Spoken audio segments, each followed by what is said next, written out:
afternoon, ladies and gentlemen. My name is Jane Meriwas. I am a mother, a very proud pastoralist child, and a very strong women human rights defender, as well as a former senior human rights fellow.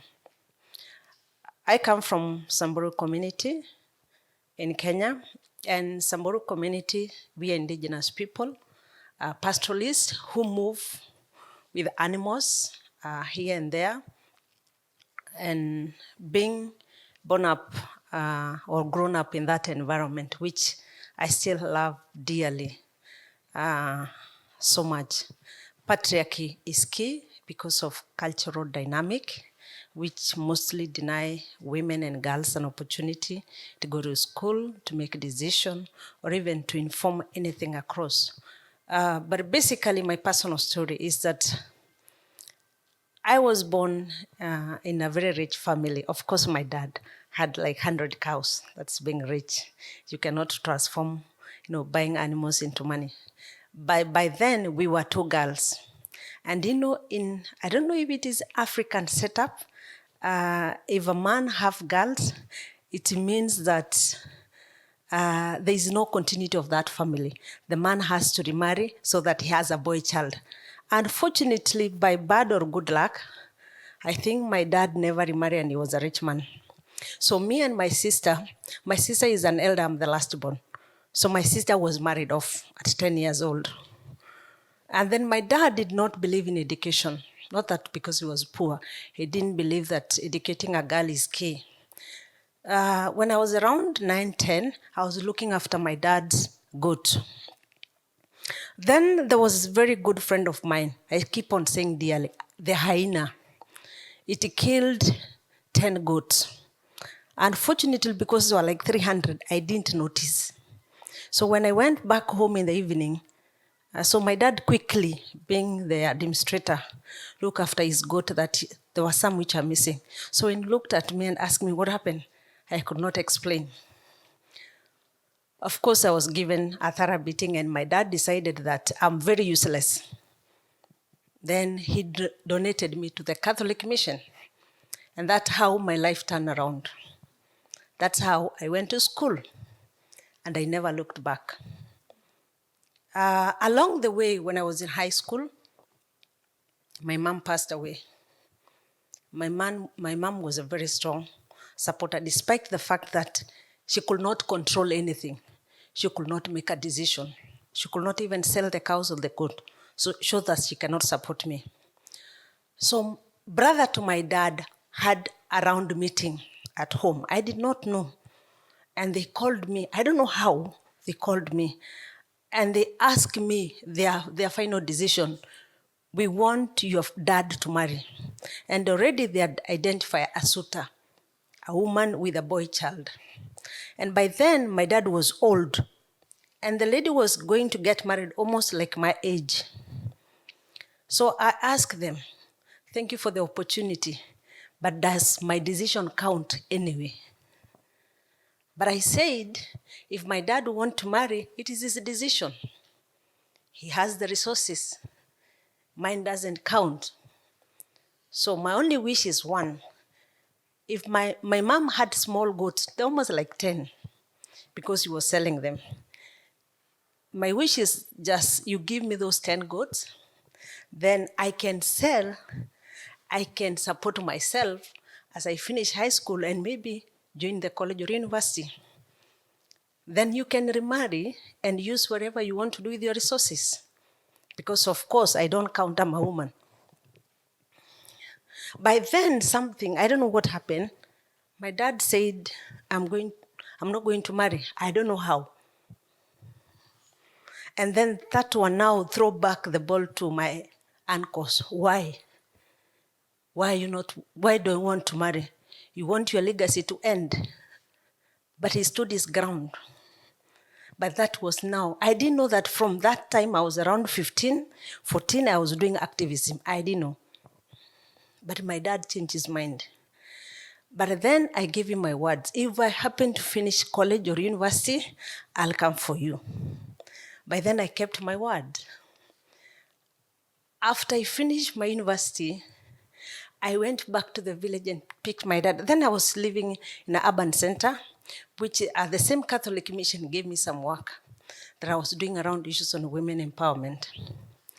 Then I convinced my dad to leave the village and come live with me. Do you know why? I wanted to change that mindset that if men doesn't believe in women or girls, that even if you empower a woman, you've empowered the whole society. So when I was going to meeting and talking to villages, women and elders, I was tagging my dads around. But he did not understand. But I had a meeting within myself, and I told myself, I have to convince my dad, and he has to change this mindset of these elders. So when we go to the meeting, when I finish the meeting, I'll tell my dad, now this is your final, do the final prayer. But before you do the final prayer for closing the meeting, can you tell this meeting how you've seen me grow, where you didn't believe in my education, and now you're staying in my home in a polite way.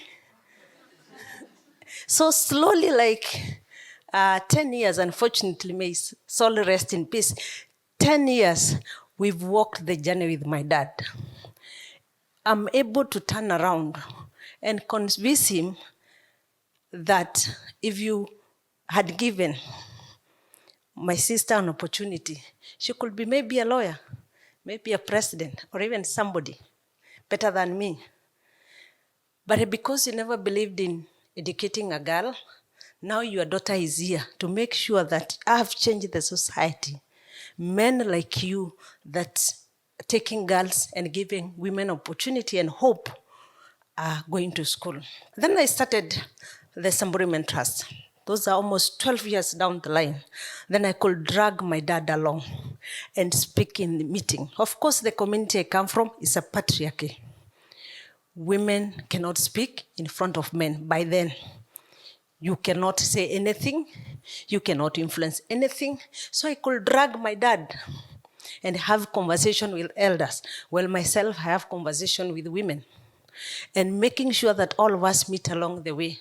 Currently, as we speak, we have close to almost 100 girls.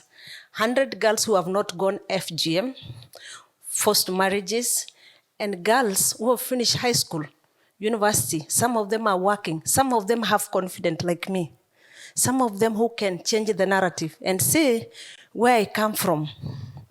We had a chance, despite, the journey that it was wrong. And these are some of the resilient.